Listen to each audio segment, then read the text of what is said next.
আমি নবী সহ্য করতে পারি না রে, হরিণের চোখের পানি রে, আমি নবী সইতে পারি নাই।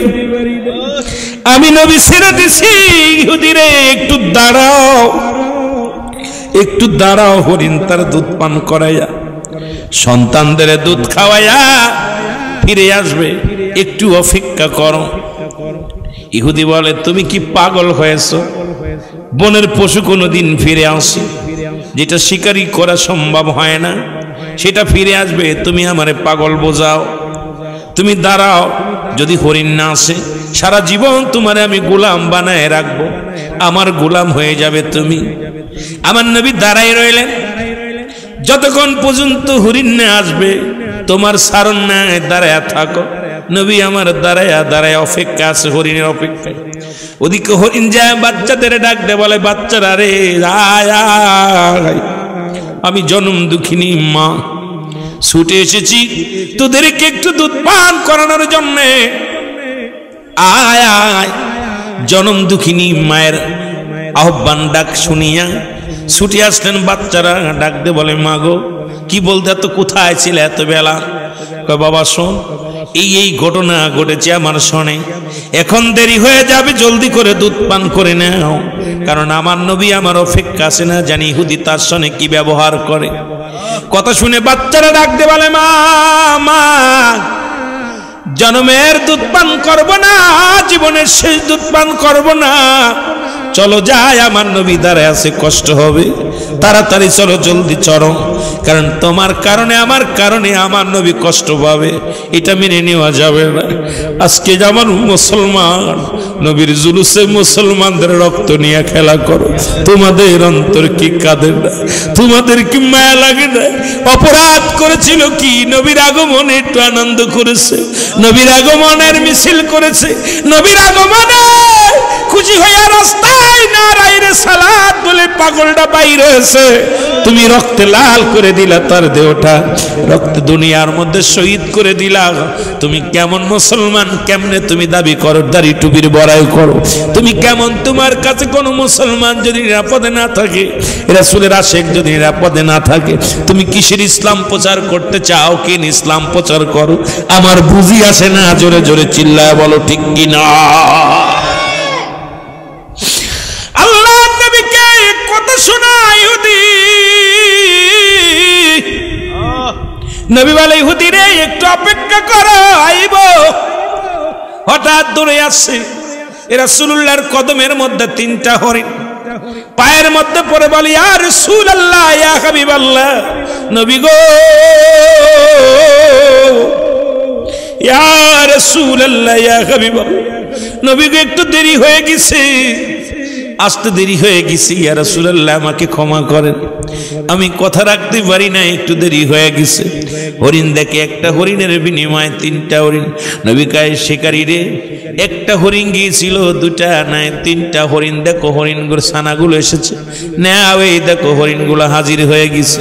ইহুদি বলে, ইয়া রাসূলুল্লাহ আমাকে আপনি মাফ করবেন, যাকে হরিণে চিনেছে, যাকে হরিণ আপনার কদমের মধ্যে পড়ে চুমা দেয়, আপনার কদমের মধ্যে পড়ে কান্নাকাটি করে, ইয়া রাসূলুল্লাহ, ইয়া হাবিবাল্লাহ, ওই সত্যার কসম করে বলি আমি আপনাকে চিনতে পারি নাই, আজ থেকে আমাকে আপনি বায়াত করায় দেন, আজ থেকে আমাকে কালেমা পড়ায় দেন, জীবনে আর কোনোদিন আমি ইহুদি থাকতে চাই না, কালেমা পড়ে মুসলমান হয়ে যেতে চাই, কারণ বনের পশু আপনাকে চিনেছে, আমি মানুষ হয়ে চিনতে পারি নাই। আরে পৃথিবীর মাখলুকাতেরা নবীরে চিনল, তোরা আবু জাহেল মার্কা চিনলি না নবীরে, নবীরে চিনলি না, নবী কি ধন, নবী কি ধন, তোরা চিনলি না। মুসলমান গভীর মনোযোগ, সঙ্গে সঙ্গে ইহুদি কালেমা পড়ে মুসলমান হয়ে গেছে, লা ইলাহা ইল্লাল্লাহু মুহাম্মাদুর রাসূলুল্লাহ, জোরে জোরে চিল্লা বলা যাবে না, সাল্লাল্লাহু আলাইহি ওয়াসাল্লাম। আমার মনের জল্পনা কল্পনা, নবী যাব আমি সোনার মদিনা, আরো জোরে বলেন, যাব আমি সোনার মদিনায়, বলো যাব আমি সোনার মদিনা, রে আমার মনের জল্পনা কল্পনা, নবী যাব আমি সোনার মদিনা। এই নবীজিকে ভালোবাসি মনটা আমার অনেক খুশি নবীজিকে ভালোবাসি মনটা আমার এর নবীজিকে ভালোবেসে তৃপ্তি মেটে না বলো নবীজিকে ভালোবেসে তৃপ্তি মেটে না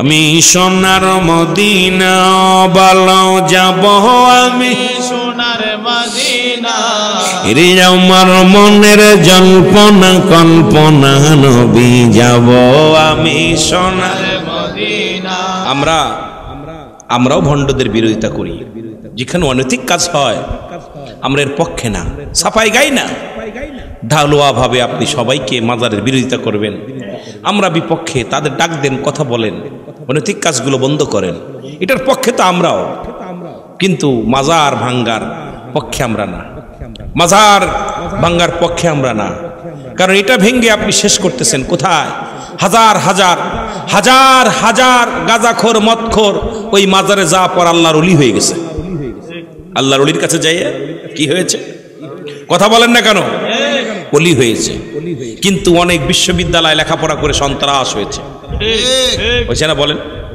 অনেক বড় বড় বিশ্ববিদ্যালয় লেখাপড়া করে অসংখ্য মানুষ সন্ত্রাস হয়েছে এই জন্য আমি অনুরোধ করব যে আপনারা আল্লাহর ওলিদের বিরোধিতা করবেন না নবী রাসূলদের বিরোধিতা করবেন না এর দ্বারা তাকবীর পোকা লাগবে হয় দুদিন আগে দুদিন পরে আপনি বিশ্বাস করবেন না এই বিশ্বাস করেন আর না করেন আমি আপনাদেরকে একটা কথা বলে যে আপনি মনে মনেও যদি আল্লাহ আল্লাহ রাসূলের দুশমনী করেন ওলিদের দুশমনী করেন মনে মনে ইহা দ্বারা আপনি ক্ষতিগ্রস্ত হয়ে যাবেন ভালো করে লিখে রাখেন রুহুল আমিন সিদ্দিকী বলে গেছে আপনি আপনার যে কোনো একটা জায়গা দিয়ে আপনি ক্ষতিগ্রস্ত হয়ে যাবেন কারণ আল্লাহর ওলিদের বিরোধিতা করে কোনো ব্যক্তি কথা বললে আল্লাহ তার বিরুদ্ধে জিহাদ ঘোষণা করে কি ঘোষণা করে যুদ্ধ ঘোষণা করে সুতরাং সাবধান হতে হবে আল্লাহ আমাদের বুঝার তৌফিক দান করুক সকল বলুন আমিন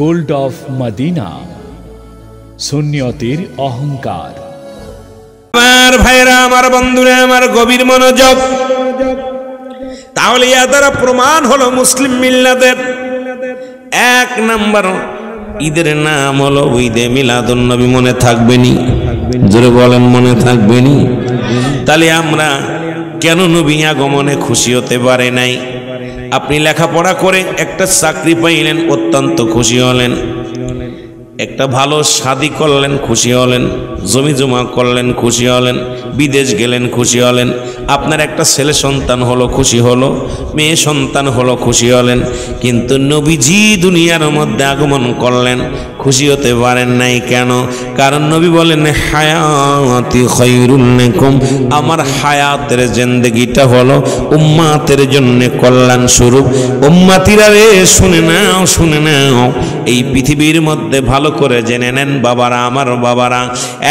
মুসলমান গভীর মনোযোগ নবী কি বলে নবী বলেন আমার হায়াতের জিন্দেগিটা আমার উম্মতের জন্য কল্যাণকারক সুবহানাল্লাহ বলেন না আরো জোরে এই মাহফিলটা হইছে আপনারা খুশি না বেজার এই মাহফিল পে খুশি না বেজার মুসলমান গত বছর দাওয়াত দিয়েছেন আসতে পারি নাই যারা ভালোবাসেন সবাই বেজার হয়েছেন রুহুল আমিন আসে নাই মনের ভিতরে কষ্ট পেয়েছেন মাওলানা সাহেব আসে নাই যারা ভালোবাসেন যখন শুনছেন এসেছে অত্যন্ত খুশি হয়েছেন আমার নবীর আগমনে ঈমানদার খুশি বেঈমান বড় বেজার আর ঈমানদার নবীর আগমনে অত্যন্ত খুশি হয়েছে জোরে জোরে বলেন ঠিক কিনা আর জোরে জোরে চিল্লায় বলেন মারহাবা ওরে আপনাকে দেখিবার মনে চায় গো নবীজি আপনাকে দেখিবার মনে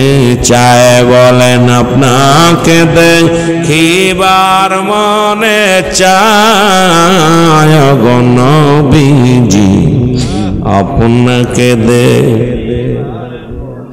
ও নবী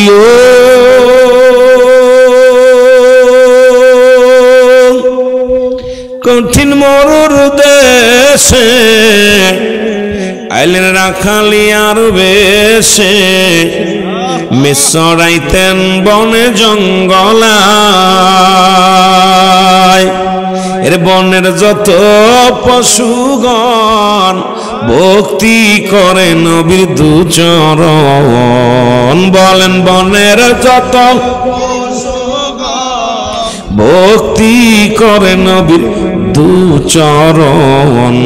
মেঘমালা মোর ছায়া করত গায় গো নবীজি, কোন সাধনে পাইব তোমায়? বলো কোন সাধনে পাইব তোমায় গো নবীজি, কোন সাধনে?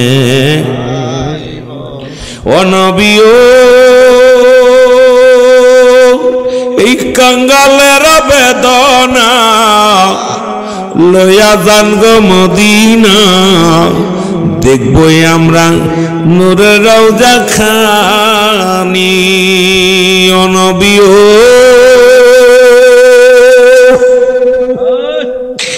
এই অত্র মাহফিল কমিটির বেদনা একবার লইয়া যান গো মদিনা, দেখবই আমরা নূরের রওজা খানি। ও নবী থাকতে যদি নাহি পাই, মইরা গেলে হবে কি উপায়?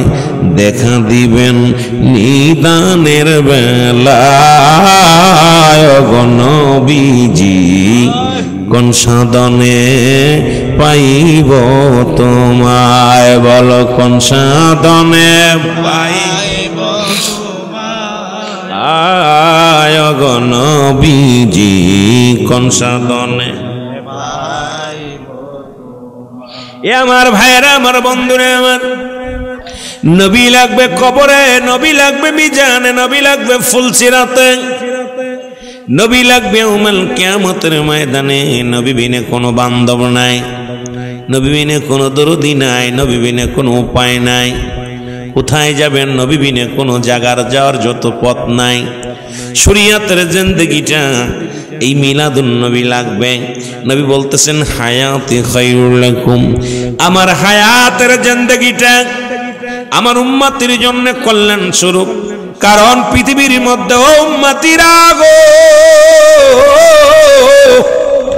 আমি নবী তোমাদের সঙ্গে কথাবার্তা বলেছি রাষ্ট্রীয় জীবনে নবী, ও মুসলমান সংসার জীবনে নবী, ব্যবসায়ী জিন্দেগির মধ্যে নবী, কর্ম জিন্দেগির মধ্যে নবী, চলাফেরার মধ্যে নবী।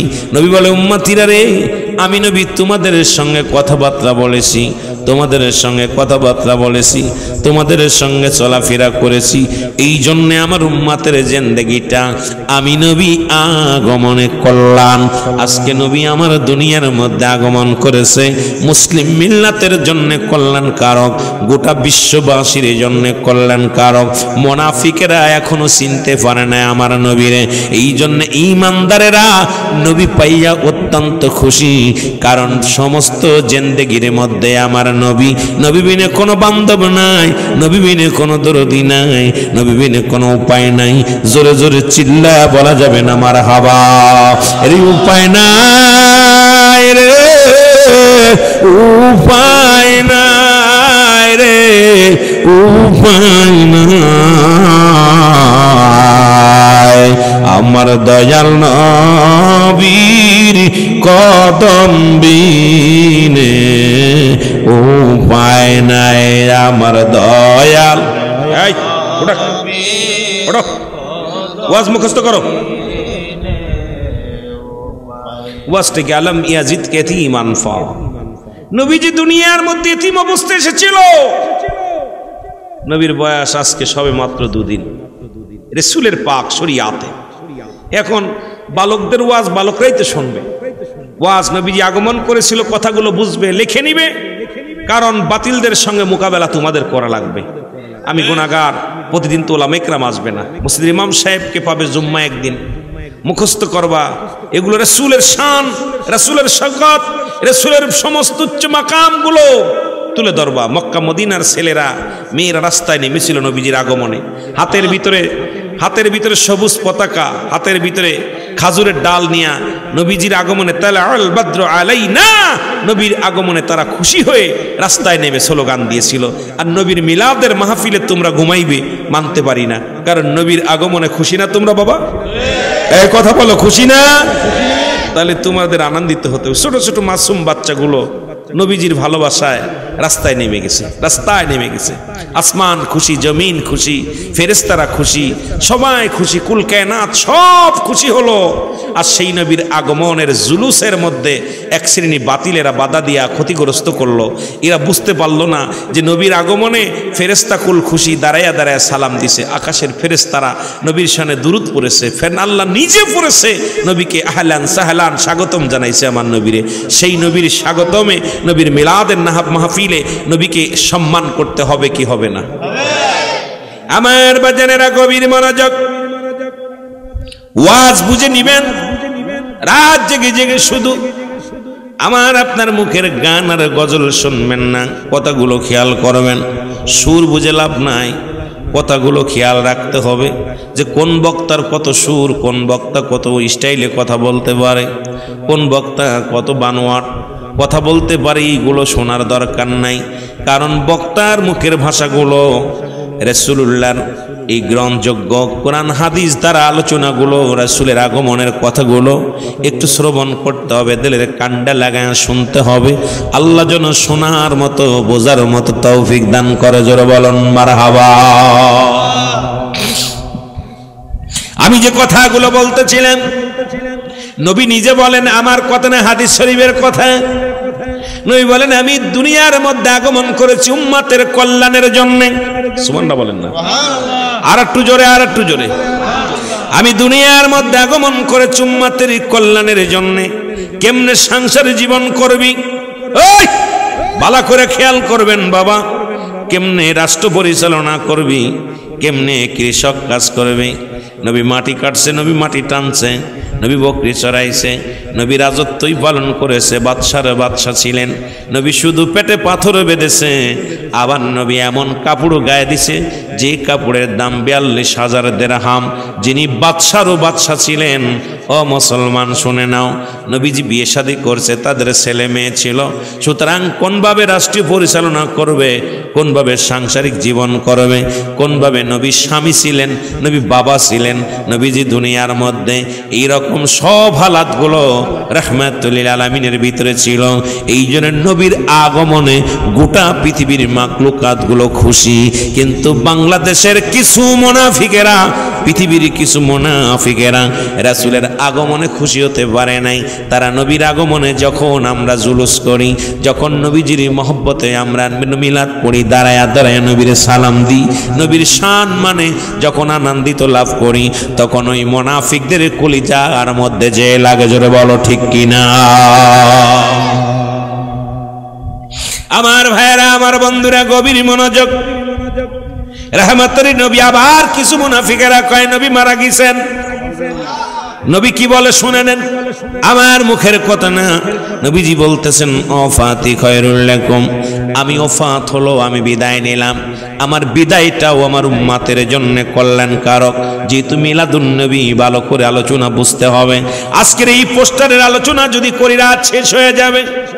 সামান্য একটু আলোচনা যদি শুরু করি মুসলমান, রাতকে রাত শেষ হয়ে যাবে, দিনকে দিন চলে যাবে, আলোচনা শেষ করা যাবে না। আমার নবী বলতেছেন মুসলমান ওমামাতি খায়রুল লাকুম, নবী বলে উম্মতিরা শুনে নাও, ওফাতি খায়রুল লাকুম। নবী কয় উম্মতিরা রে, আমি নবী দুনিয়া থেকে বিদায় নিলাম। এখন এক শ্রেণী বিদায় অনুষ্ঠান পালন করে। তারা কয় নবীজির আগমনটা পালন করি না, নবীর ওফাতটা পালন করি। কেন পালন? এটাও পালন করতে হবে। নবী কেমনে বলে শুনে নেন। নবী বলেন উম্মতিরা রে শুনে নাও, শুনে নাও। এই দুনিয়ার মধ্যে আমি নবী আগমন করলাম, এই দুনিয়া থেকে আমি বিদায় হলাম, এটা আমার উম্মতের জন্য কল্যাণ স্বরূপ। কারণ এই জন্যে পৃথিবীর কোন উম্মত, পৃথিবীর মধ্য থেকে যদি কোনো উম্মত মারা দুনিয়ার মধ্যে কোনো ভালো আমল করে, নেক আমল করে, আজকে সংগ্রামবাসী যেমন ভালো একটা কাজ করেছে, নবী ডাকতে বলে উম্মতিরা রে শুনে নাও, শুনে নাও। কোন উম্মত পৃথিবীর মধ্যে যদি ভালো কর্ম করে, আমি আল্লাহ রাব্বুল আলামিনের কাছে আমার নবীজি মুসলমান শুনে নাও, শুনে শুনে নাও। নবী বলে আমি আল্লাহর কাছে প্রশংসা করি, আল্লাহ ওই শুন গ্রামবাসী অমুক ব্যক্তি দোয়া করেছে, নামাজ পড়েছে, রোজা রাখছে, হজ করেছে, যাকাত দিছে, ভালো কর্ম করেছে, আমি আমার উম্মাতের হইয়া আল্লাহর দরবারে প্রশংসা করি। আবার কোন উম্মাত পৃথিবীর মধ্যে যদি গুনাহের কাজ করে, অন্যায় করে, আমার নবী কয় সঙ্গে সঙ্গে আমি নবীজি আল্লাহর দরবারে ইস্তেগফার করি, ক্ষমা চাই। আল্লাহ অমুক গ্রামে অমুক ব্যক্তি অন্যায় করেছে, আমি অমুকের তরফ থেকে তওবা করলাম, ইস্তেগফার করলাম, তুমি তারে মাফ করে দাও। তাহলে পৃথিবীর মধ্যে দুনিয়ার জিন্দেগিতে আগমন করেছে, এটা আমার জন্য মঙ্গল। দুনিয়া থেকে বিদায় হয়ে গেছে নবী, এটাও আপনার আমার জন্য মঙ্গল। কারণ গোটা কুল কায়নাতের জন্য রহমত স্বরূপ এসেছিলেন রহমতের নবী রাহমাতুল লিল আলামিন। জোরে জোরে বলো মারহাবা। আর একটু জোরে জোরে চিল্লায় বলা যাবেন আল্লাহু আকবার। কার জন্য কে কান্দে? অন্যায় করে ছেলে মাফ চাই বাবা, অন্যায় করে গ্রামের ছেলে মাফ চাই, মুসলমান চেয়ারম্যান মেম্বার অন্যায় করে উম্মত ক্ষমা চাই নবীজি আমার। সেই নবীর পক্ষে থাকার দরকার আছে কিনা? আর জোরে জোরে চিল্লায় বলেন আছে কিনা? রে আমার মনের জল্পনা কল্পনা নবী যাব আমি সোনার মদিনা। আরো জোরে বলেন যাব আমি সোনার মদিনায়, বলো যাব আমি সোনার মদিনা। রে আমার মনের জল্পনা কল্পনা নবী যাব আমি সোনার মদিনা। এই নবীজি কেউ ভালোবাসি, মনটা আমার অনেক খুশি। নবীজি কেউ ভালোবাসি, মনটা আমার। এর নবীজি কেউ ভালোবেসে তৃপ্তি মেটে না, বলো নবীজি কেউ ভালোবেসে তৃপ্তি মেটে না। আমি সোনার মদিনা, বলো যাব আমি সোনার মদিনা। রে আমার মনের জল্পনা কল্পনা নবী যাব আমি সোনার মদিনা। আওয়াজ নাই, নবীরে চান না? মদিনায় যেতে চান না? আমি আজকে আলোচনা যেটা করি খেয়াল করবেন বাবা। নবীজির আগমন, নবীজির ওফাত, কিছু টাচ দিয়ে আমি আলোচনা, অনেক বড় লম্বা আলোচনা রয়েছে। এর যাব আমি সোনার মদিনায়, বলো যাব আমি সোনার মদিনা। যাব আমি সোনার মদিনা। নবীজি কেউ ভালোবাসি, মনটা আমার অনেক খুশি। নবীজি কেউ ভালোবাসি, অগ নবীজি কেউ ভালোবেসে তৃপ্তি মেটে না, বলো নবীজি কেউ ভালোবেসে তৃপ্তি মেটে না। গো যাব আমি সোনার মদিনা, এরে যাব আমি সোনার মদিনা। নবীর নামে এত জাদু, ডাকিলে মনে হয় মধু, ঠিক কিনা? নবী শান আলোচনা করতেছে, ইমানদারের কলিজাটা ঠান্ডা হচ্ছে, মন বড় হচ্ছে, বেঈমানদের আগুন ধরে যাচ্ছে। নবীর শান আলোচনা করতে কান পেতে তারা শুনতেছে, খেয়াল করতেছে নবীর ভালোবাসার আলোচনা, মুনাফিকদের অন্তরে যে লাগতেছে। এরে নবীর নামে এত জাদু, ডাকিলে মনে হয় মধু। নবীর নামে এত জাদু, ডাকিলে এরে এই মধু কোথাও মেলে না, বলো এই মধু কোথাও মেলে না। গো যাব আমি সোনার মদিনা, আরো জোরে বলেন যাব আমি সোনার মদিনা। এরে আমার মনের জল্পনা কল্পনা নবী যাব আমি সোনার মদিনা। এর যাব আমি সোনার মদিনায়, বলো যাব আমি সোনার মদিনা। এরে আমার মনের জল্পনা কল্পনা নবী যাব আমি সোনার মদিনা। এই সংসারবাসীর মনের যত আশা, ঠিক কিনা? এর যাব আমরা ওই মদিনা, জোরে বলেন ঠিক কিনা? ওরে আমাদের যত গুনাহ মাফ করে দাও মাবুদ মাওলা, আমাদের যত গুনাহ মাফ করে দাও এর মাফ করে দাও মাহফিলের ওসিলায়, বলো মাফ করে দাও মাহফিলের ওসিলায় গো। যাব আমি এর যাব আমি সোনার মদিনায়, আরে যাব এরে আমার মনের জল্পনা কল্পনা নবী, যাব আমি সোনার এই দুনিয়ার মুসলমান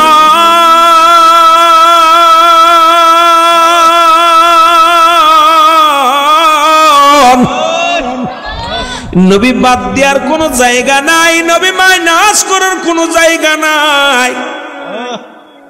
কারণ নবী লাগবে কবরে, নবী লাগবে মিজানে, নবী লাগবে ফুলসিরাতে, নবী লাগবে ইয়াউমুল কিয়ামতের ময়দানে। নবী বিনে কোনো বান্ধব নাই, নবী বিনে কোনো উপায় নাই। তাই তো কামেল ওলি খাজা ফরিদপুরি বলেন, বাবা এই দয়াল নবীর প্রেম ভালোবাসা যার অন্তরে যতটুক, তার ঈমান বলতে ততটুক। নবীর প্রেম ভালোবাসা যার অন্তরে নাই, তার ঈমান বলতে কিচ্ছু নাই, সরাসর বেঈমান। আজকে নবীর ভালোবাসার নামই হলো ঈমান। একটা হলো আমল, একটা হলো ঈমান। আমি পিরাইটা আলোচনার মধ্যে বলি, মুসলমান শুনে নাও, এই মানব জীবনের অমূল্য সম্পদের নাম ঈমান। ব্যক্তির জীবনের অমূল্য সম্পদের নাম রুহু।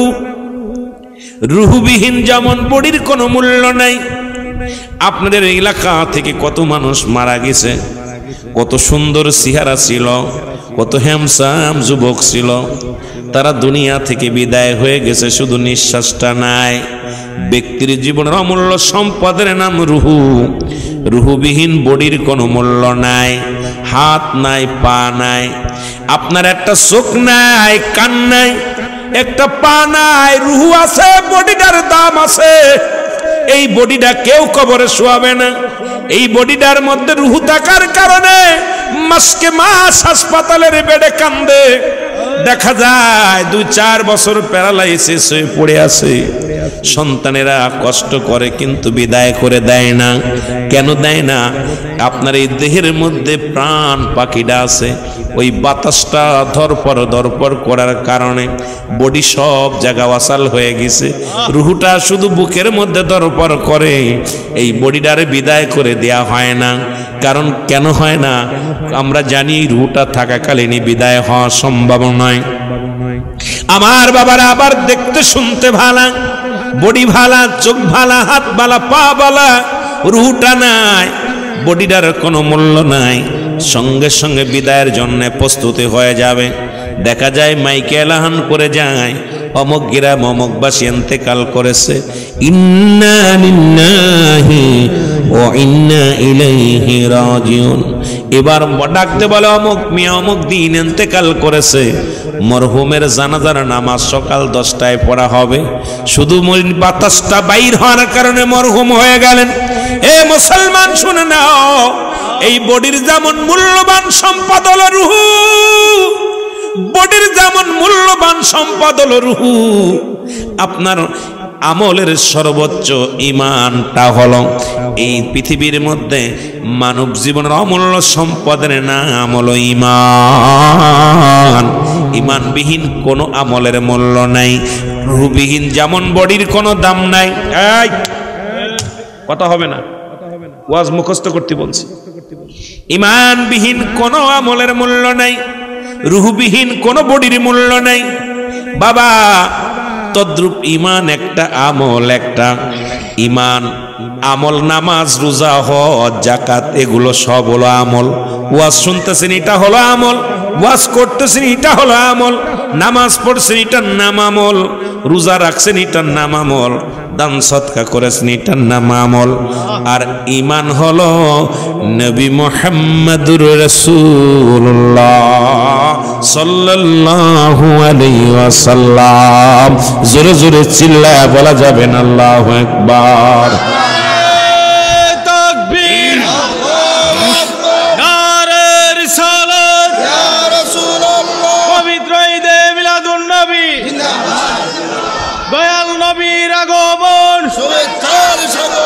জিন্দা নবীর আগমন, আল্লামা মুফতি রুহুল আমিন সিদ্দিকী সাহেব।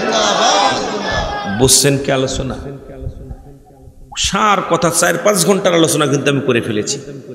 4-5 ঘন্টা ধরে যে কথাগুলো বুঝাইতাম, তাহলে আপনার নামাজ, রোজা, হজ, যাকাতের মূল হলো নবী মুহাম্মাদুর রাসূলুল্লাহ সাল্লাল্লাহু আলাইহি ওয়াসাল্লাম। যার ভিতরে নবী নাই তার কোনো আমল, ঈমান যদি না থাকে আমল করে লাভ কি? রুহু যদি না থাকে বডিটার কি দাম? বডির কোনো দাম আছে? বডিটার দাম নাই। রুহু আছে, একটা হাত নাই, তবুও বডিটার দাম আছে। রুহু আছে, 2টা চোখ অন্ধ, তবুও বডিটার দাম আছে। 2টা পা নাই, বডিটার দাম আছে।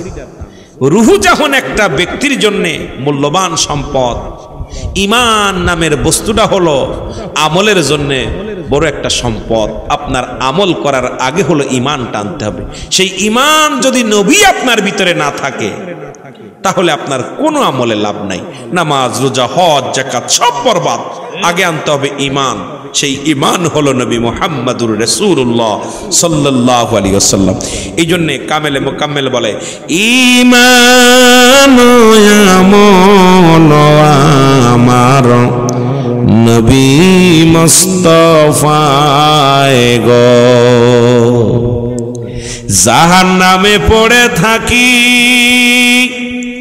তবুও না ভয় করি, ইশকে মুহাম্মাদের মালা যদি গলে রয় গো।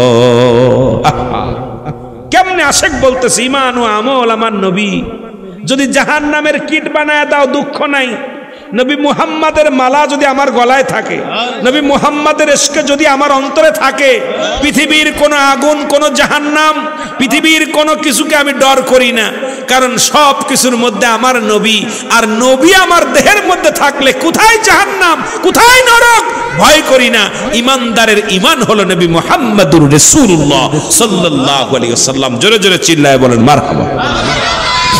ঈমান আমল আমার নবী মুস্তাফায়ে গো। জাহান্নামে পড়ে থাকি তবুও না ভয় করি, ইশকে মুহাম্মাদের মালা যদি গলে রয় গো। ঈমান আমল আমার নবী মুস্তাফায়ে গো। কত সুন্দর কথা! ঈমান এবং আমল। ঈমান আগে আনো, ঈমান এবং আমল। এই আমল করতে হলে ঈমানটা সহি করো, আর সেই ঈমানই হলো মিলাদুন নবী, আমার নবীর আগমন। জোরে বলা যাবে না মারহাবা? আর একটু জোরে চিল্লায় বলেন আল্লাহু আকবার। এ দুনিয়ার মুসলমান গভীর মনোযোগ। যে কথাগুলো আমি বলতেছিলাম ঈমান এবং আমলের কথা। ঈমান কি জিনিস? পড়েছেন কালিমা লা ইলাহা ইল্লাল্লাহু মুহাম্মাদুর রাসূলুল্লাহ সাল্লাল্লাহু আলাইহি ওয়াসাল্লাম।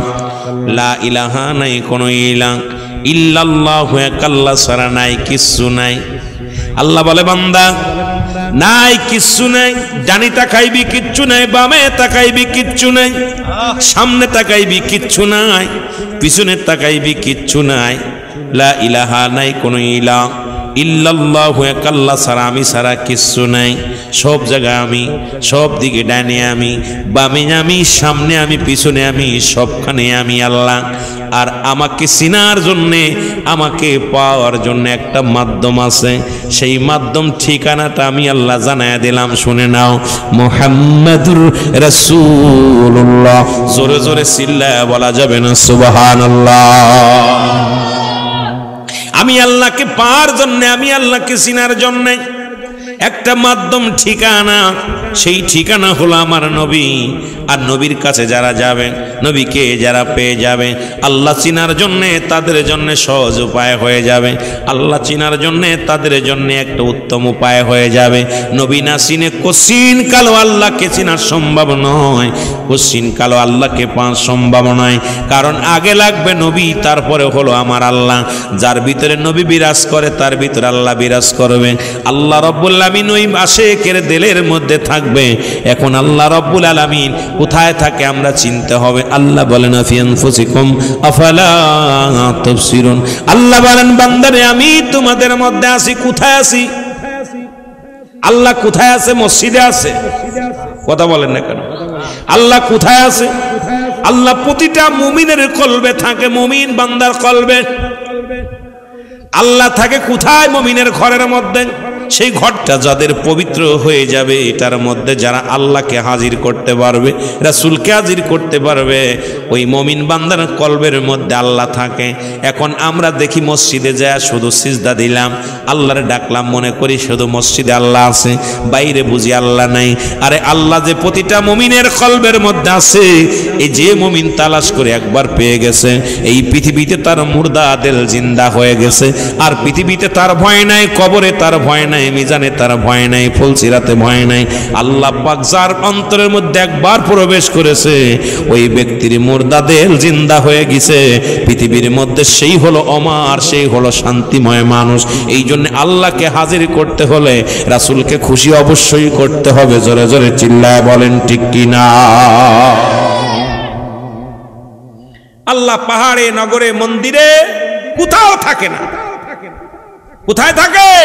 মুমিনের কলবে। কোথায় থাকে? কথা বলেন না কেন? কার কলবে? কষ্ট পাচ্ছেন নি? আবার কইতেন হুজুর কি কয়? মুমিনের কলবে। আফি আনফুসিকুম আফালা তুবসিরুন। হে বান্দা বান্দিগণ, আমার নিদর্শন তোমাদের মধ্যে আছে। নিজে আল্লাহ বলে আমি তোমাদের মধ্যে আছি। এখন আল্লাহ যার ভিতরে প্রবেশ করেছে, এ ব্যক্তি নামাজ ছাড়তে পারে না, হজ ছাড়তে পারে না, রোজা ছাড়তে পারে না, যাকাত ছাড়তে পারে না, অন্যায় করতে পারে না, দুনিয়ার সমস্ত নোংরা কাজ থেকে ফিরে আসে। যার হৃদয়ের মধ্যে আল্লাহ ঢুকে গেছে, প্রবেশ করেছে।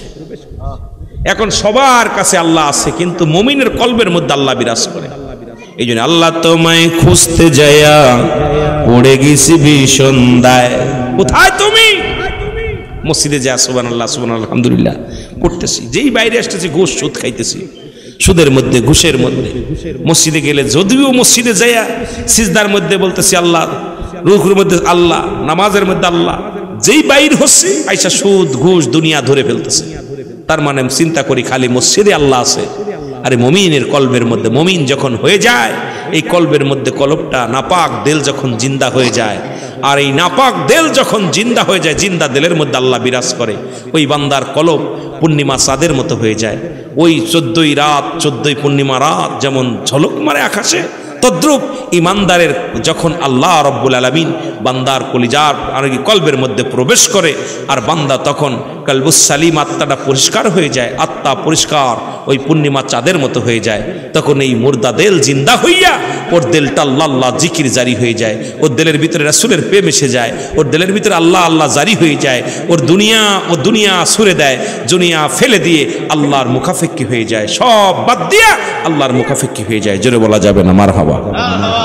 আরো জোরে বলেন না মারহাবা? এগুলো ধরতে গেলে সাধনা করার দরকার। এ বড় কঠিন কাজ বাবা, এ বড় কঠিন কাজ।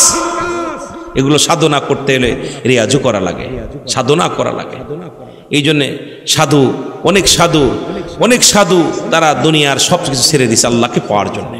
ঘর সংসার রাজত্ব ছেড়ে দিছে, ছেড়ে দিয়ে আল্লাহকে পাওয়ার জন্যে তারা বন জঙ্গল ঠিকানা বানিয়ে এনেছে, যে দুনিয়া যদি আমি ধরে ফেলি আমি আল্লাহকে চিনতে পারবো না। সব ছুঁড়ে ফেলে দিয়ে আল্লাহর জন্য পাগল হয়ে গেছে। তবেই নাই ওই যে আনাল হক মনসুর হাল্লাজের কথা শুনেছেন। মনসুর হাল্লাজ এমনভাবে আল্লাহকে রাজি খুশি করেছিল যে সদা সর্বদাই আনাল হক আমি আল্লাহ। কিন্তু শরিয়াতের মৌলবীরা বুঝতে পারে নাই। আজকে এই পাগলদের অনেক এরম পাগল, অনেক পাগল আছে যাদের মাজারগুলো ভেঙে গুড়িয়ে দিতেছে এইরকম। আরে মাজার ভেঙে লাভ কি? মাজারে যিনি জিন্দা আছে তারা তো আর ভাঙতে পারো নাই।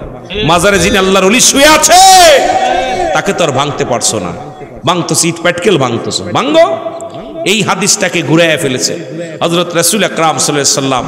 মক্কা থেকে যখন মদিনায় আসলেন, মদিনা বিজয় করে আবার যখন মক্কায় গেলেন ফিরে, রাসূল হযরত আলীকে উদ্দেশ্য করে বলেছে, হে আলী, যে সমস্ত মাজারগুলো উচ্চ মাজার আছে সেগুলো ভেঙে গুড়িয়ে দাও। কাদের? ইহুদিদের। কাদের?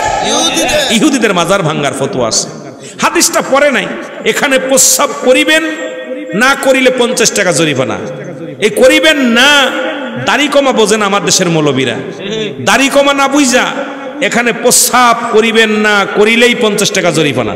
ও পড়েছে এখানে প্রস্রাব করিবেন না করলে 50 টাকা জরিমানা। প্রস্রাব নাই তবুও কুইতা কুইতা প্রস্রাব করতেছে। আমার দেশের কিছু বাতিল মার্কা মৌলবীরা এই হাদিসটাকে এমন ভাবে ব্যাখ্যা করেছে, আমার নবী বলল, আলী, উঁচু মাজারগুলো ঢিলাগুলো ভেঙে দাও। কাদের? ইহুদিদের।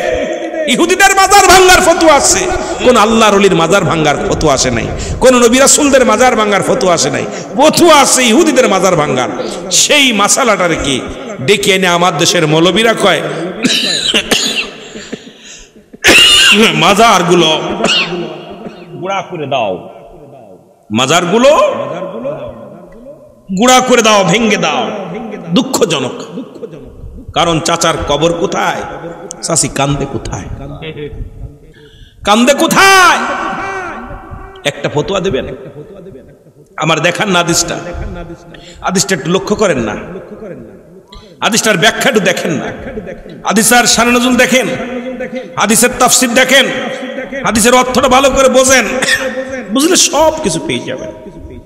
দুঃখজনক আজকে সেই সমস্ত পাগলদের, যে সমস্ত পাগলগুলো সদা সর্বদা আল্লাহর ধ্যানে থাকতেন, দুনিয়ার মুখাফেক্কি নয়, সেই পাগলদের মাজারগুলো ঘুরিয়ে দেওয়া হচ্ছে, সেই পাগলদেরকে ক্ষতি করা হচ্ছে। আল্লাহ বলেন, আলা সাবধান,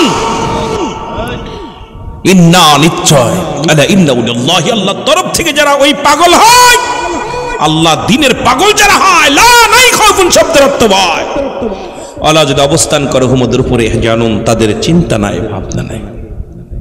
আহা, তাদের চিন্তা ভাবনা কিচ্ছু নাই।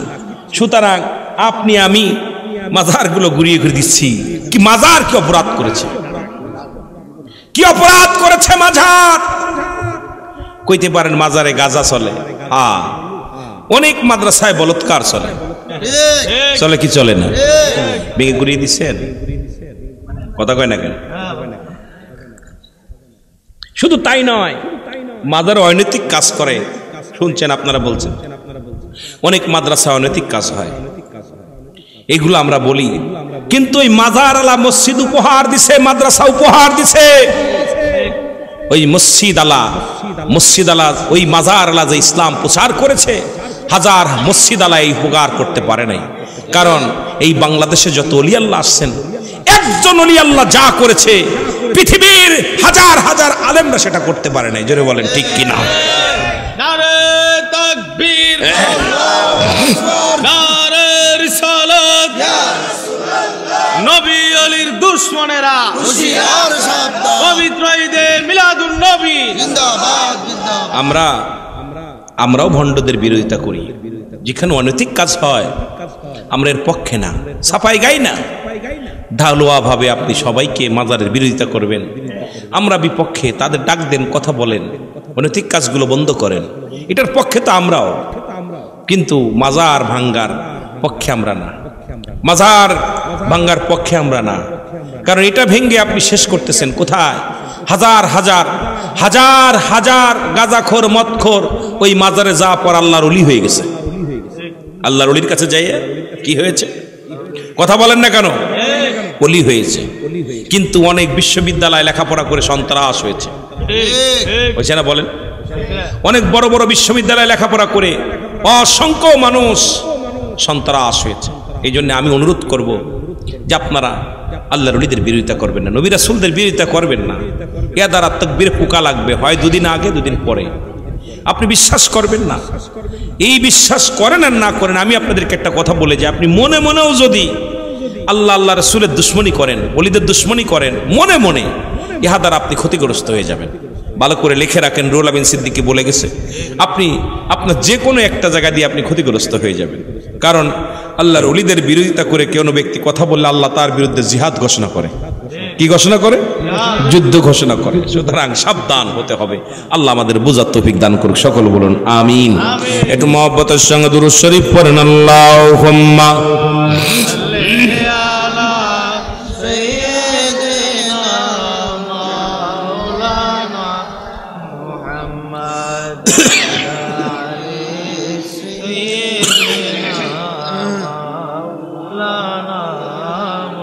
রাহমাতুল লিল আলামিনকে বনের পশুগুলো চিনেছিল, সমস্ত কীট পতঙ্গ চিনেছিল, কিন্তু আবু জেহেল যারা আবু জেহেল মার্কা মানুষগুলো চিনতে পারে নাই। নবীর চাচার সংখ্যা হলো 9 জন। কয়জন? জোরে বলেন কয়জন? 9 জনের ভিতরে 2 জন মাত্র ঈমান আনছে। একজনের নাম আমিরে হামজা, আর একজনের নাম আব্বাস। মুখস্থ করে নিবেন, 2 জন মাত্র ঈমান আনছে, বাকি 7 জনই রাসূলের বিরোধিতা করেছে। নবী কি ধন তারা চিনতে পারে নাই, নবীর ইশকও চিনতে পারে নাই। তারা মনে করছে আমরাও যেমন নবীও তেমন। আব্দুল্লাহর বেটা মুহাম্মদ কেমনে নবী হয় কোনোদিন তারা মানতে পারে নাই। একজনের নাম আমিরে হামজা, আর একজনের নাম আব্বাস। এই 2 জন কালেমা পড়েছে, রাসূলকে মেনেছে, রাসূলের অন্তর্ভুক্ত হয়েছে। আর 7 জনই রাসূলের সঙ্গে দুশমনি করেছে। শুধু তাই নয়, নবীজির ফুফুর সংখ্যা ছিল 6 জন। এই 6 জনের ভিতরে 2 জন হলো ঈমানদার। একজনের নাম হযরত সুফিয়া, আর একজনের নাম হযরত তুমুল। বাকি 4 জনই দুশমনে রাসূল। তারা রাসূল চিনতে পারে নাই। তারা বলে আব্দুল্লাহর বেটা মুহাম্মদ সে কেমনে নবী হয়, মানা সম্ভব নয়। তারা কোশ্চিন কালো মানে নাই। এই জন্য আমার দেশের অনেক ভাইয়েরা আছেন, একদল নবীর পক্ষে আর একদল বিপক্ষে। শুরু থেকে আসছে, এটা হয়ে আসছে। কারণ রাসূলের যুগ থেকে রাসূলের চাচারা এই রাসূলের বিপক্ষে ছিল। 9-7 জন পুরুষ, 4 জন মহিলা, মোট 11 জন রাসূলের সঙ্গে বিরোধিতা করেছে। আর মুসলমান 2 জন 4 জন, এই 4 জন রাসূলুল্লাহর পক্ষে ছিল। আজকে ব্রাহ্মণবাড়িয়ার জমিনেও একই অবস্থা। একদল নবীজির জুলুসের পাগল, আর একদল নবীর দুশমন। একদল নবীর দুশমনেরা, তারা নবীর স্লোগান শুনে তারা কষ্ট পায়, নারায়ে রিসালাত বলতে কষ্ট পায়, নারায়ে তাকবীর বলতে কষ্ট পায়। তারা দ্বীন ইসলাম বলে প্রচার করে, দ্বীন ইসলাম জিন্দাবাদ। আমি আপনার কাছে জানতে চাই, এই দ্বীন ইসলামটা তো আনছে রাহমাতুল লিল আলামিনের কাছে আইছে, তাহলে আগে নবী চেনো তারপরে ইসলাম চেনো? ইসলাম চিনার আগে নবী চিনার দরকার আছে কি না?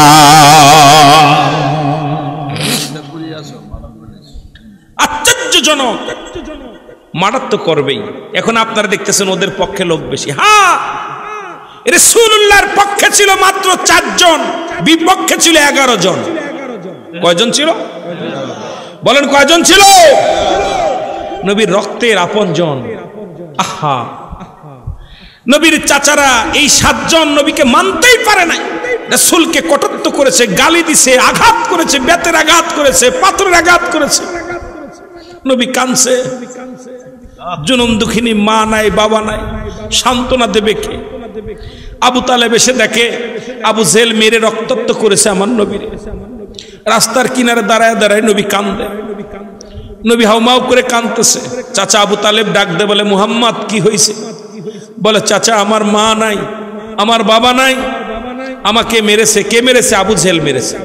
দেখে সমস্ত গায়ের মধ্যে পাথর এবং সমস্ত গায়ের মধ্যে চাবুকের বাড়ির আঘাতগুলো লেগে রয়েছে। আবু তালেব নবীকে বুকের ভিতর টান দিয়ে কয়, আহারে যার মা নাই, বাবা নাই, এই রক্তাক্ত করেছে, এত কষ্ট দিছে, আহারে আদরের শিশুটারে। আমার দাদাও নাই, আব্দুল মুতালিবও নাই, আমারে কে সান্ত্বনা দিবে? চাচা গো, আমি আর এই জগতের মধ্যে থাকতে চাই না, আমি বিদায় হতে অন্য জায়গায় চলে যেতে চাই। আমার অপরাধ কি? কয় অপরাধ বাতিজা, তোমার অপরাধ তো আমি দেখি না। বাতিজা তোমার মারছে, আমিও কষ্ট পাইছি। কয় চাচা আমার অপরাধ শুধু কালেমার দাওয়াত দিছি, লা ইলাহা ইল্লাল্লাহু। আবু তালেব কয় বাতিজা এইটাই তো বড় অপরাধ করছো, তোমারে ভালোবাসি কিন্তু যখনই কালেমা পড়ছো এটা মানতে পারি নাই। নবীকে ভালোবাসতে পারছে, কিন্তু কালেমা পড়তে পারে নাই। আমার দেশের নবীর কয় নবী দাড়ি রাখছে, আমরা দাড়ি রাখছি, নবী সুন্নাত, টুপি মাথায় দিছে সুন্নাত, কিন্তু রাসূলের জুলুস, নবীজির মিলাদ যেই পড়ি দুশমনের রাসূলগুলো তাদের কলিজার মধ্যে আঘাত লাগে। জোরে বলেন ঠিক কি না? রাসূলকে ভালোবাসতে পারে নাই তারা, দুঃখ লাগে, আশ্চর্যজনক। রাহমাতের নবী কেমন চিনল মানুষ তোমরা চিনলে না? আপনারা গল্প শুনেছেন, হরিণের একটা গল্প শুনেছিলেন, আমি একটু গল্প সেই ছোট্ট জীবনের বই পড়েছিলেন, সেই ঘটনা একটু জানা দিয়ে যাই। মিলাদুন নবীর আলোচনা, সিরাতুন নবীর আলোচনা, হায়াতুন নবীর আলোচনা, অনেক লম্বা আলোচনা। এটা এক রাতে 2-4 ঘন্টায় বলে শেষ হবে না। রহমতের নবীর বনের পশুগুলো কেমনে চিনেছিল, নবী যে পথ দিয়ে যাইতো মেঘমালাগুলো ছায়া দিতেন।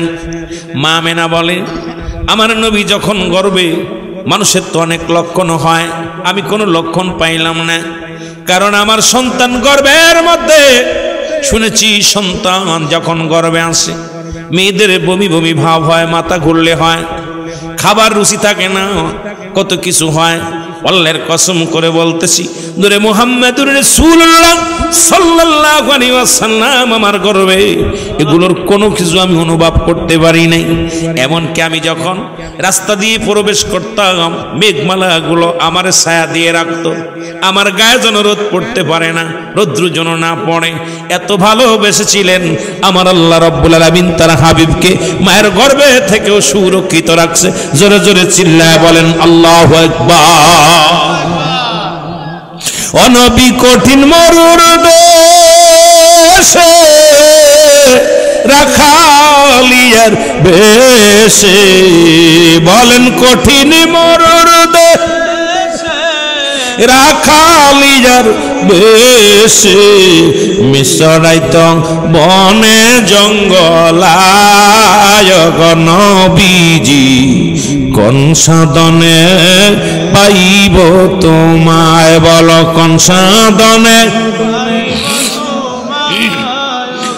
নবীজি কোন সাধনে। এ দুনিয়ার মুসলমান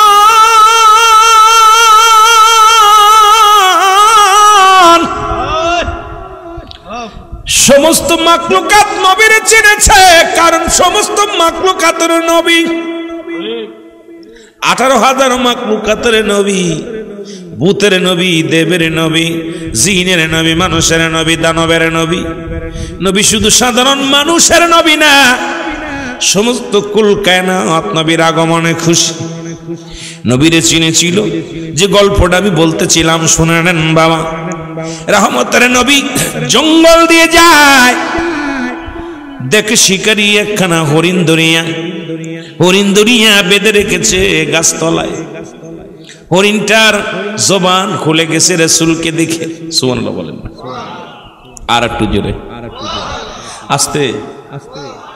হরিণের জবান খুলে গেছে, ডাকতে বলে ইয়া রাহমাতাল লিল আলামিন, মায়ার নবী গো, নবী গো, ও মায়ার নবী আপনি একটু দাঁড়ান। নবী দেখে পিছন দিকে তাকায়, দেখে একটা হরিণ বাঁধা আছে গাছের নিচে। আল্লাহর নবী ডাকতে বলে, হরিণ রে, তোকে কে বেঁধে রেখেছে? হরিণ বলে, ইয়া রাসূলুল্লাহ, ইয়া হাবিবাল্লাহ, আমি এসেছিলাম বনের ভিতরে খাবার সংগ্রহ করার জন্যে।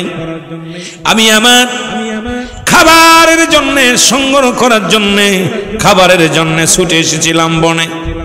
শিকারীর হাতে ধরা পড়েছি, শিকারী আমাকে বেঁধে রেখেছে, এই জন্য আমি গাছতলায় বাঁধা অবস্থায় আছি। হরিণের কান্না শুনে নবীজি বলে, হরিণ রে কান্দিস কেন? হরিণ তুমি কান্দো কেন?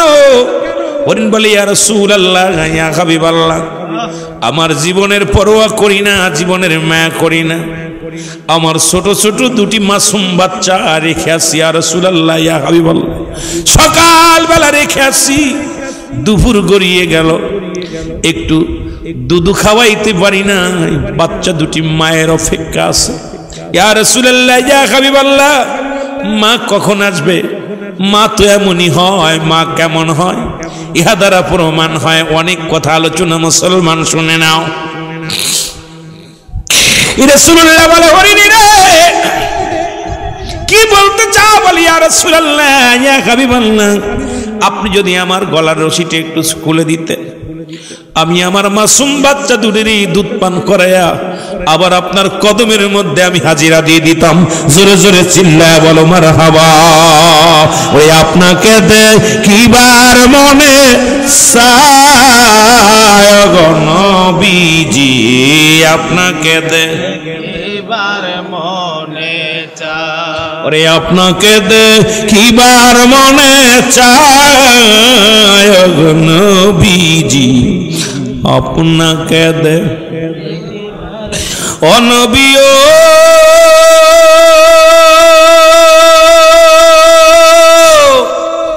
এরে বনের যত পশুগণ ভক্তি করে নবীর দুচরণ, মেঘমালা মর ছায়া দিত গায়, আর এই সমস্ত মজে যা দেখা বিবি খাদিজা বলেন, এই সমস্ত দেখা বিবি খাদিজা জীবন জীবন সফল নবীর পায় গো নবীজি, কোন সাধনে পাইল তোমায়, কোন সাধনে গো নবীজি, কোন সাধনে মারহাবা বলেন। আল্লাহ নবী বাচ্চাদের কথা শুনে হরিণের গলার রশি দিতে ছেড়ে রে, হরিণটা ছেড়ে দিয়ে রহমাতুল লিল আলামিন দাঁড়ায় আছে গাছের নিচে, দাঁড়িয়ে আছে। শিকারী সে বলেন, কে গো তুমি? আমার হরিণ ছিল এই গাছের, কে ছেড়েছে? নবী ডাক দে বলে, হরিণটা আমি ছেড়ে দিছি। জোরে বলা যাবেন আল্লাহু আকবার। কে ছেড়ে দিছে? আমি ছেড়ে দিছি। বলে কেন ছেড়েছো? বলে হরিণের দুটি বাচ্চা রেখে আছে, ওই হরিণ বাচ্চার জন্য মায়ের কান্দে, মা জননী, ওই মায়ের কান্না চোখ দিয়া পানি পড়ে, আমি নবী সহ্য করতে পারি নাই রে, হরিণের চোখের পানি রে আমি নবী সইতে পারি নাই, আমি নবী ছেড়ে দিছি। ইহুদি রে একটু দাঁড়াও, একটু দাঁড়াও, হরিণ তার দুধ পান করাইয়া সন্তানদের দুধ খাওয়াইয়া ফিরে আসবে, একটু অপেক্ষা করো। ইহুদি বলে, তুমি কি পাগল হয়েছো? বনের পশু কোনোদিন ফিরে আসে, যেটা শিকারি করা সম্ভব হয় না সেটা ফিরে আসবে, তুমি আমারে পাগল বোঝাও। তুমি দাঁড়াও, যদি হরিণ না আসে সারা জীবন তোমারে আমি গোলাম বানায় রাখবো, আমার গোলাম হয়ে যাবে তুমি। আমার নবী দাঁড়াই রইলেন, যতক্ষণ পর্যন্ত হরিণ না আসবে তোমার সারণ না দাঁড়ায় থাকো। নবী আমার দাঁড়ায়া দাঁড়ায় অপেক্ষা আছে, হরিণের অপেক্ষায়। ওদিকে হরিণ যায় বাচ্চাদের ডাক দে, বলে বাচ্চারা রে আয় আয়, আমি জনম দুঃখিনী মা, ছুটে এসেছি তোদেরকে একটু দুধ পান করানোর জন্যে, আয় আয়। জনম দুঃখিনী মায়ের আহ্বান ডাক শুনিয়া ছুটে আসলেন বাচ্চারা, ডাক দে বলে, মা গো কি বলতে এত কোথায় ছিল এত বেলা? কয় বাবা শোন, এই ঘটনা ঘটেছে আমার শোনে, এখন দেরি হয়ে যাবে, জলদি করে দুধ পান করে নাও, কারণ আমার নবী আমার অপেক্ষা আছে না, জানি ইহুদি তার সঙ্গে কি ব্যবহার করে। কথা শুনে বাচ্চারা ডাক দে বলে, মা মা জন্মের দুধ পান করবো না, জীবনের শেষ দুধ পান করবো না, চলো যাই, আমার নবী দাঁড়ায় আছে, কষ্ট হবে, তাড়াতাড়ি চলো, জলদি চলো, কারণ তোমার কারণে আমার কারণে আমার নবী কষ্ট পাবে, এটা মেনে নেওয়া যাবে না। আজকে যেমন মুসলমান নবীর জুলুসে মুসলমানদের রক্ত নিয়ে খেলা করো, তোমাদের অন্তর কি কাঁদে না? তোমাদের কি মায়া লাগে না?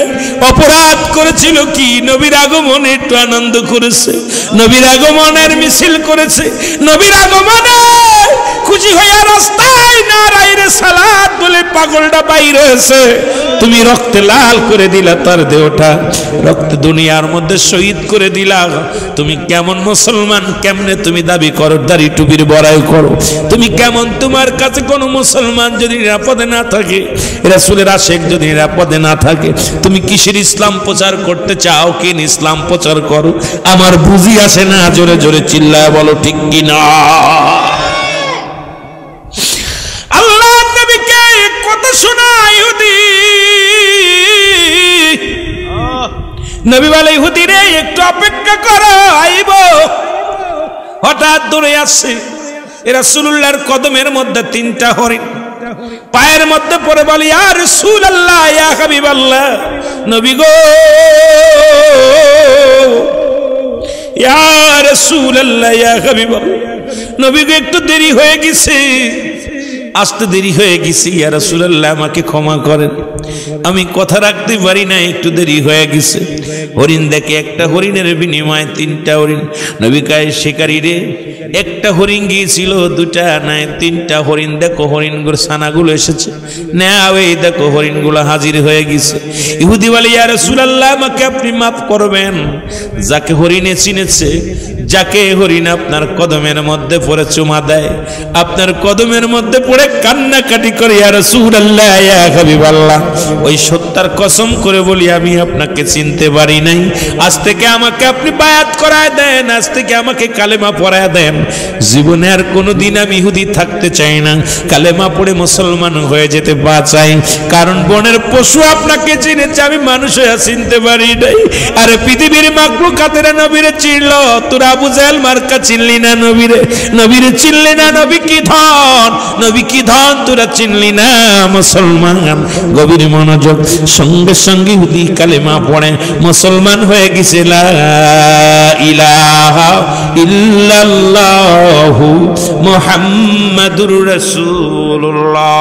জোরে জোরে চিল্লা বলা যাবে না সাল্লাল্লাহু আলাইহি ওয়াসাল্লাম। এই জন্য বলতেছিলাম নবীর চাচার সংখ্যা 9 জন, 7 জনই রাসূলকে চিনতে পারে না।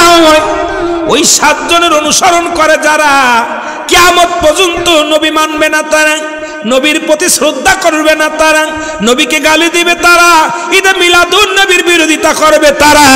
মুসলমান শুনে নাও, শুনে নাও, যতই তাদের বোঝাও না কেন বোঝাসবে না, ওই 7 জনের বংশধর যত পুরুষ এই পৃথিবীর মধ্যে আগমন করবে, তারা হলো দুশমনের রাসূল, তারা হলো দুশমনের রাসূল। নবীর কাছে তাকিয়াও কালেমা পড়তে পারে নাই। আবু জাহেলের মতো, আবু জাহেলের নাম আবুল হাকাম, গানের পিতা ছিল, রাসূলকে না মানার কারণে আবু জাহেল হয়ে গেল মূর্খর পিতা। এই জন্য আমরা দুনিয়ার মধ্যে, ও মুসলমান শোনো, নবী না আসিনে যদি তুমি দুনিয়া থেকে চলে যাও, তোমার মতো পাগল, তোমার মতো এই নালায়েক, তোমার মতো পাগল আর দুনিয়ার কেউ নাই। শুধু তাই নয়, ওই পুরুষের মধ্যে গেল, মহিলাদের মধ্যে 4 জন, ওই 4 জনের বংশধর যারা কশিন কালো মিলাদুন নবী মানবে না, তারা আমার নবীর দুরূদ শরীফ পড়বে না, তারা আমার নবীর সম্মান করবে না, তারা দাড়ি টুপি জুব্বা পাগড়ি সবই থাকবে, তাদের অন্তরের ভিতরে নবী থাকবে না। জোরে জোরে চিল্লায় বলো ঠিক কিনা? এই 7 জন আর ওই 4 জন, এই 11 জন, এদের বংশধর যারা, নবীকে কোনোদিন তারা শ্রদ্ধা করতে পারবে না। নবীর নাম শুনলেই তাদের কলিজার মধ্যে আগুন ধরবে। শরীয়তে বাহ্যিক সুরত, তাদের শয়তানি সুরত ধরে তাদের মধ্যে। এই জন্য নবীজি 3 দিক ফিরে দোয়া করলেন, মক্কার দিকে ফিরে, মদিনার দিকে ফিরে, ইয়ামেনের দিকে ফিরে নবী দোয়া করলেন। 2 রাকাত নামাজ পড়লেন, লম্বা দোয়া করলেন। সাহাবীরা বলে ইয়া রাসূলুল্লাহ ইয়া হাবিবাল্লাহ, আপনি 3 দিক ফিরে দোয়া করলেন, নজবাসীদের দিকে তো ফিরে দোয়া করলেন না। নবীজি বলতেছে আমি দেখতেছি অচিরেই নজবাসীদের মধ্যে শয়তানের শিং বাইর হবে। কিসের শিং? জোরে বলেন না, কিসের শিং? শয়তানের শিং।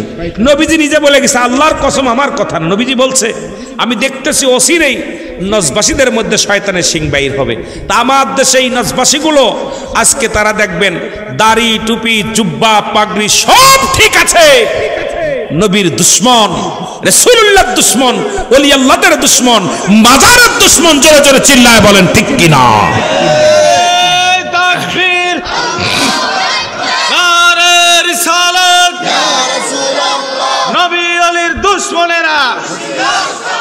বিশ্ব আলী ফরিদপুরি খাজা বাবা জিন্দাবাদ। আমার ভাইরা শুনলে আপনারা কষ্ট পাবেন। এই নজবাসী তাদের চেহারা সুরত, নবীজি বলছে তাদের চেহারা সুরত কেমন হবে শুনে নেন। তারা এমন ভাবে নামাজ পড়বে, এমন ভাবে নামাজ পড়বে মনে হবে মসজিদ যেন তাদের, ওরা যেন মসজিদের, নামাজ যেন ওদের, ওরা যেন নামাজিদের। ওরা এমন ভাবে কোরআন তেলাওয়াত করবে, পাগল বানায় ফেলবে মানুষগুলো। তাদের কোরআন তেলাওয়াত এত সুন্দর হবে, তাদের অন্তরে থাকবে নিক্র বাদগের মতো হিংসুটে, তাদের মুখে মধু অন্তরে বিষ, তাদের মুখে মধু অন্তরে বিষ। সাহাবীরা বললেন সাহাবীরা বললেন ইয়া রাসূলুল্লাহ, ইয়া হাবিবাল্লাহ, ওদের কি ফিরে আনা সম্ভব না? নবী বললেন না। তীর থেকে যেমন ধনুক বাইর হয়ে যায়, ধনুক থেকে যেমন তীর বাইর হয়ে যায়, তদ্রূপ ওই দলে যারা অংশগ্রহণ করবে যতই তাদের বুঝাবে কোনোদিন তারা ফিরে আসবে না। কথা বুঝেননি? আমার কথা না, নবীজির কথা। আল্লাহর কসম করে বলতেছে, নবীজি বলতেছেন ওই দলের মানুষগুলো তারা মসজিদে বেশি নামাজ পড়বে, নামাজ বেশি পড়বে, নামাজি দেখাবে।